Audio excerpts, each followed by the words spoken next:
Oh, cool. Okay. I'm a costume designer and I love to cosplay.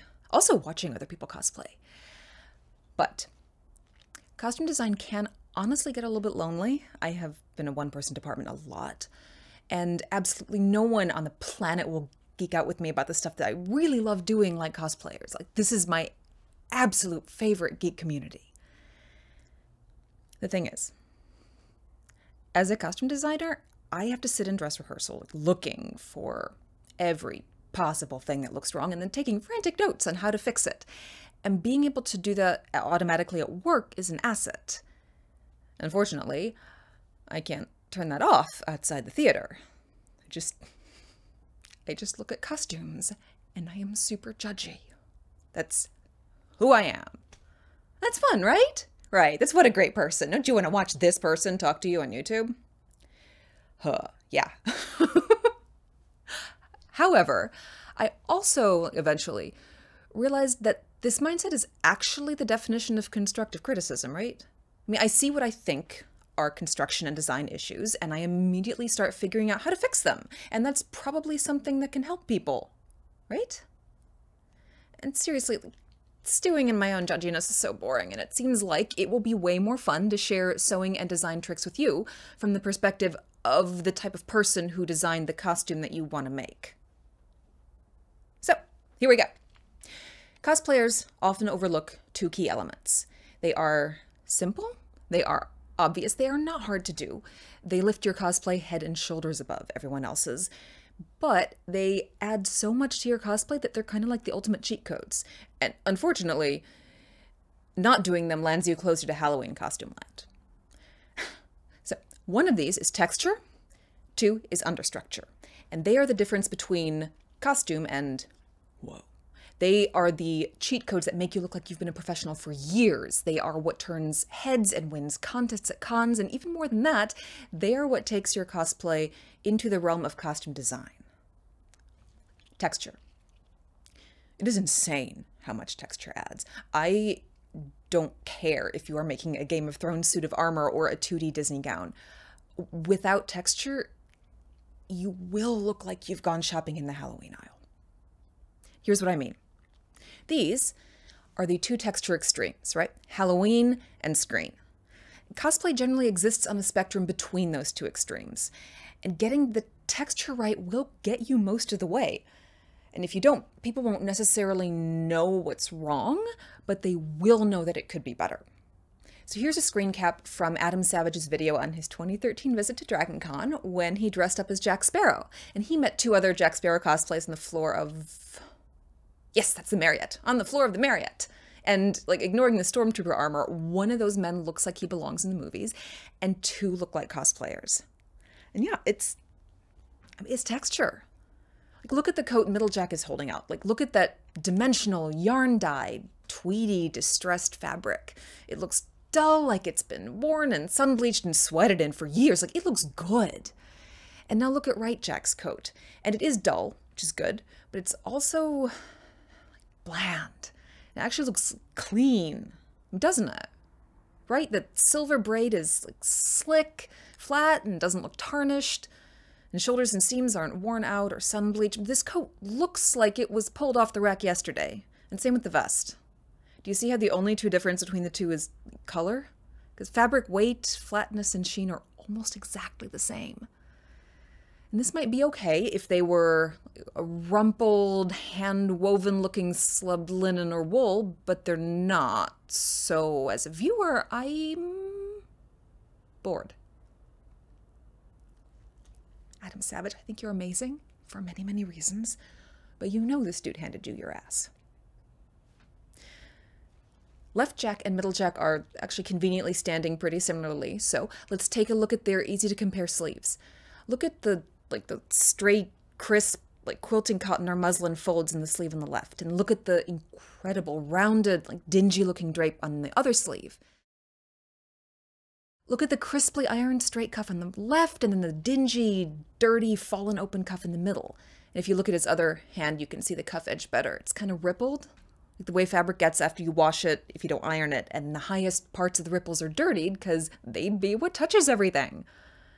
Middlejack also played really close attention to the silhouette and the composition of the movie wig, because he has messy dreads and loose, messy hair. And he looks like there have been stretches of his life when he just couldn't or didn't want to take care of his hair, right? And Right Jack's dreads are so neat that they kind of look like unnatural cylinders. And both Left and Right Jacks just don't have like the wig volume or that drunken, shipwrecked messiness, do they? I just talked about a lot of factors that make up texture. Dimension, sheen, dirt, drape, yarn dye, shape, color, and that's a lot. So what is the biggest single texture change you can make to upgrade your cosplay? Buy textured fabrics. Yeah. I know the slickest fabrics are the cheapest. And they're easy to find. That's why Halloween costumes are made of that stuff. I mean, polyester lining fabric, quilting cotton, crepeback satin, paper-thin spandex, cotton duck. They are low-priced enough to seem like a good entry point. I know why you use them. I have used them myself. And you have to stop. You have to stop. You don't have to spend a lot of money. I work with tiny budgets all the time, especially in theater, but you have to use textured fabrics. And yeah, this includes cosplays of 2D characters, like comic books, Disney animated films, anime, graphic novels, all of it. You have to add texture, even if it's not in the original art. Yeah. I'm not nuts, I'm right. Here's why. Anime and Disney costumes look great in their own 2D worlds. See that? It's gorgeous. But you are not a 2D person, and you are not going to be cosplaying or posing for photos or competing in a 2D world. You will look weird wearing a thing that does not match your own reality. You will look fake, and almost all the time you will look bad. This is from a Princess Party company. They've put their performer in an extremely good duplication of the 2D character. And like the silhouette and patterning are not perfect, but it's extremely close. Unfortunately, I am bored. No, seriously, like the eye just slides right off her and all that dull flat satin. I mean, like the columns behind her, trees, are holding my attention longer than she is. 3 seconds and you've seen all there is to see. And that's a shame. See, you are a textured human. The world around you is a textured world. You and your textured skin and your textured hair standing against a dimensional background will not make sense if you wear a costume that looks like it belongs to a person in a 2D world. Our brains just don't read this as, oh, that's the perfect Cinderella cosplay. No, they see it as Halloween Isle. So, yeah, you gotta add texture. In grad school, one of my professors, Ivan Ingerman, did a lot of work on Disney on Ice, which essentially, that's just professional cosplay, right? When he laid out his renderings in the costume shop tables and talked to us about the most important changes he had to make, texture was top of the list. So here's that movie still again. And here's Ivan's redesign. Almost every single fabric has a texture. Look at this jacket. That went from blank green to this slub dupioni silk with subtle embroidered swirls. It's still true to the character, and it looks right on a human. And the shot taffeta he picked for the cloak, it may be a flat and shiny weave, but look how it folds into those deep navies in the folds, which gives it a feeling of depth. And then look at Tiana's leaf overskirt. Look at the tucks, they look like leaf veins. Isn't that cool? Like, look at the sparkling organza layers under the leaves and how many different shades of white you can see. Do you see how they pop because they're edged in black? And then look at the pleated yellow skirt and, wow, the gloves are dip-dyed green at the top. He has added so many textured details, and the result is that it looks like an animation came to life.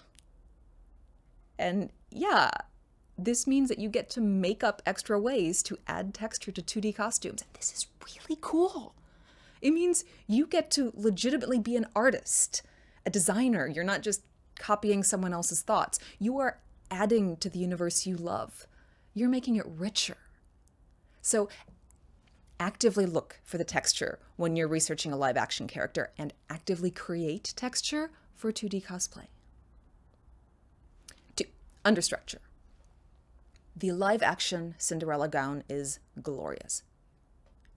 Glorious. But for now, let's just focus on the bodice, because that thing fits Lily James like a literal second skin. And there might be a tiny hint of a wrinkle on that left side panel, but I had to pause the trailer and squint really hard before I saw it. It is one of the most flawless bodice fits I have ever seen. This is not. The difference between those two bodices is that one of them has a well-planned interior and the other does not. And this is actually the most common mistake I see cosplayers making, and it's frustrating how much it distracts from all of the gorgeous work they have done. Cosplayers and beginning, sewers and designers tend to think about the fashion fabric, not the hidden architecture underneath, which is, frankly, like building a house, but focusing on the color of the brick and forgetting that some of the walls need to be load-bearing. Your fabric does actually have to be load-bearing. And if it is left to fend for himself, then you get all of this wrinkly droopiness.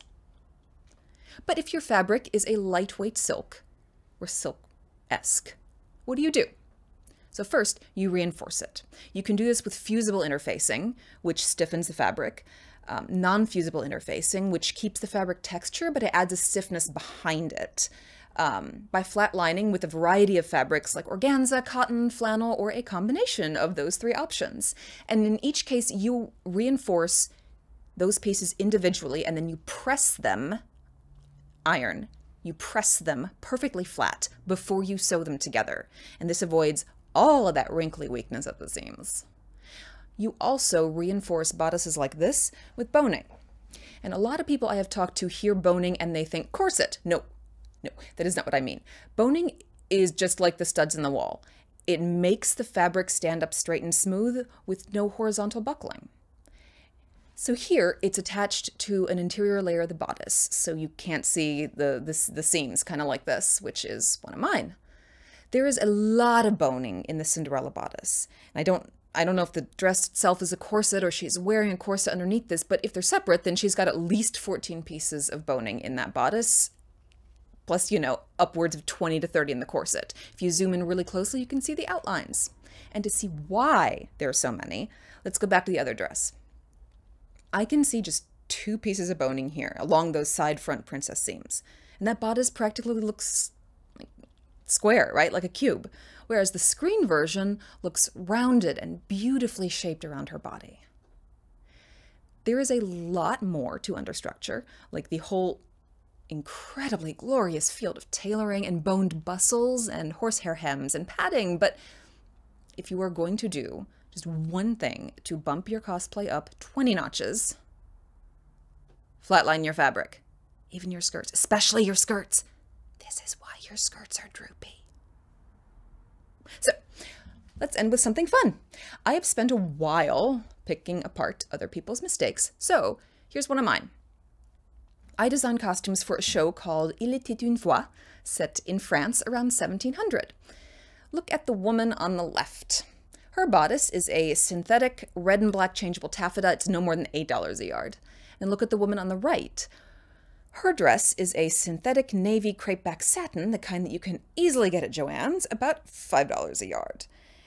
And I spent a lot of time appliquing lace to that navy dress and adding dusty rose and peach rhinestones to it. You want to know what happened?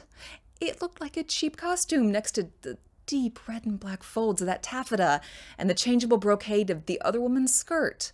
The woman in red actually looked wealthier and more interesting. And both gowns ended up costing about the same. So that cheap crepeback satin did nothing but hurt me and take way too much time.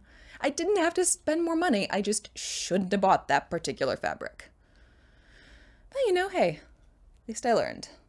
I'm a texture addict now.